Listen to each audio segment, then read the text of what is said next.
അല്ല, ഇതിനകത്ത് ക്രൈസിസ് അല്ല ഇതിൻ്റെ പ്രശ്നം. ഇത് ഞങ്ങളെടുത്ത നിലപാട് വളരെ കൃത്യമാണ്. ഈ നിലപാട് വളരെ ആർജവത്തോടു കൂടി ജനങ്ങളോട് പറയുക എന്നുള്ളത് തന്നെയാണ് ഞങ്ങൾ ചെയ്യുന്നത്.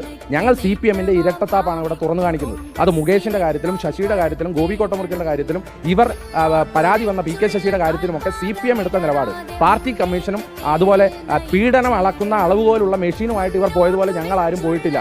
ഞങ്ങൾ വളരെ കൃത്യമായി നടപടിയെടുത്തു. പരാതി വന്നപ്പോൾ പോലീസിന് കൈമാറി. ഒരു ഉത്തരവാദിത്തപ്പെട്ട രാഷ്ട്രീയ പ്രസ്ഥാനം എന്തൊക്കെയാണോ ചെയ്യേണ്ടത് അതൊക്കെ ഈ വിഷയത്തിൽ ഞങ്ങൾ ചെയ്തിട്ടുണ്ട്. വളരെ കൃത്യമായി പറയുന്നു, ഞങ്ങൾക്ക് അത്ര വേണ്ടപ്പെട്ട ആൾ തന്നെയായിരുന്നു രാഹുൽ. അതിനെന്താ സംശയം? ഞങ്ങൾക്ക് അത്ര പൊട്ടൻഷ്യലുള്ള ഈ പാർട്ടിയിലെ ഏറ്റവും അനിവാര്യനായിരുന്ന ഭരണപക്ഷത്തെ ഏറ്റവും കൂടുതൽ പ്രതിരോധിച്ച് നിർത്താൻ സാധിക്കുന്ന ഏറ്റവും കഴിവുറ്റ ഒരു ചെറുപ്പക്കാരനായിരുന്നു രാഹുൽ. അങ്ങനെ ഒരു വ്യക്തിക്കെതിരെ പോലും ഇങ്ങനെ ഒരു ആരോപണം വന്നപ്പോൾ പാർട്ടി ഒരു ബോൾഡായ സ്റ്റാൻഡ് എടുത്തു.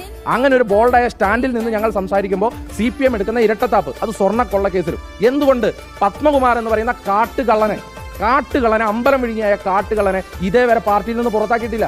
ഞാൻ ചോദിക്കുന്നത്, ഇതിന്റെ പാവഭാരം ആർക്കൊക്കെയുണ്ട്? ഇത് ഈ പാർട്ടി സെക്രട്ടറിക്ക് അതിൽ നിന്ന് കൈയൊഴിയാൻ സാധിക്കുമോ?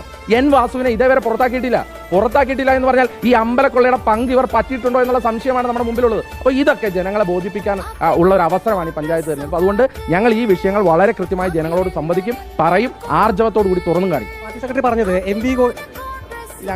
അങ്ങനെയൊന്നുമില്ല. സംസ്ഥാന അധ്യക്ഷനെ ദേശീയ യൂത്ത് കോൺഗ്രസ് നേതൃത്വവും പാർട്ടി നേതൃത്വവും കൂടി ചേർന്ന് കണ്ടുപിടിച്ച അല്ലെങ്കിൽ തിരഞ്ഞെടുത്ത ആളാണ്. അപ്പോൾ അതിനകത്ത് ആരുടെ നോമിനി ഇന്നയാളുടെ നോമിനി എന്നൊന്നുമില്ല. അദ്ദേഹം യൂത്ത് കോൺഗ്രസിന്റെ സംസ്ഥാന ഉപാധ്യക്ഷനായിരുന്നു, എൻ്റെ കൂടെ ഉണ്ടായിരുന്ന വ്യക്തിയാണ്. അദ്ദേഹം സംസ്ഥാന പ്രസിഡന്റ്. പാർട്ടി സെക്രട്ടറി പറഞ്ഞത് MV ഗോവിന്ദൻ പറഞ്ഞത് പത്മകുമാർ തദ്ദേശ പ്രചരണത്തിന് CPM-നായിട്ട് പോകുന്നില്ല, അദ്ദേഹം ഇപ്പം ജയിലിലാണെന്നാണ്.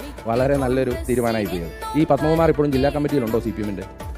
പുറത്താക്കിയത്. ഇപ്പോൾ താങ്കൾ പത്തനംതിട്ട ജില്ലയിലെ ഏറ്റവും പ്രമുഖനായ മാധ്യമപ്രവർത്തകനാണ്. ഈ പത്തനംതിട്ട ജില്ലയിലെ ജില്ലാ കമ്മിറ്റിയിൽ നിന്ന് പത്മകുമാറിനെ പുറത്താക്കിയിട്ടുണ്ടോ? ഇല്ല. എന്ന് പറഞ്ഞാൽ പാർട്ടിക്കാരൻ തന്നെയല്ലേ? എന്ന് പറഞ്ഞാൽ ഈ പാർട്ടിയല്ലേ ദേവസ്വം ബോർഡിൻ്റെ പ്രസിഡന്റ് ആക്കിയത്? എന്ന് പറഞ്ഞാൽ ഈ പാർട്ടിയുടെ എല്ലാ പരിപാടിയിലും ഇവിടെ പങ്കെടുത്തുകൊണ്ടിരുന്ന വ്യക്തിയല്ലേ? കഴിഞ്ഞ പ്രാവശ്യം വീണ ജോർജിനെതിരെ എന്തോ ആരോപണം പറഞ്ഞു. അതൊക്കെ ഈ പത്തനംതിട്ടയിലെ CPM-കാരൊക്കെ പറയുന്നുണ്ട് ഇതൊന്നും അങ്ങനെ മാനത്തുനിന്ന് പൊട്ടി വന്നതൊന്നുമല്ല, ചില മന്ത്രിമന്ദിരങ്ങളിൽ നിന്ന് വന്നതാണെന്നുള്ള അടക്കം പറച്ചിലൊക്കെ ഉണ്ട് ഈ കേസ്. അതെന്തും ആയിക്കൊള്ളട്ടെ, അത് അവരുടെ ആഭ്യന്തര കാര്യമാണ്, അവർ തീർത്തോട്ടെ. എന്ത് വന്നാലും ഈ ചില കള്ളന്മാർ തമ്മിൽ അടികൂടുമ്പോഴാണ് ചില കള്ളത്തരത്തിൻ്റെ സത്യകഥകൾ പുറത്തു വരികയുള്ളൂ.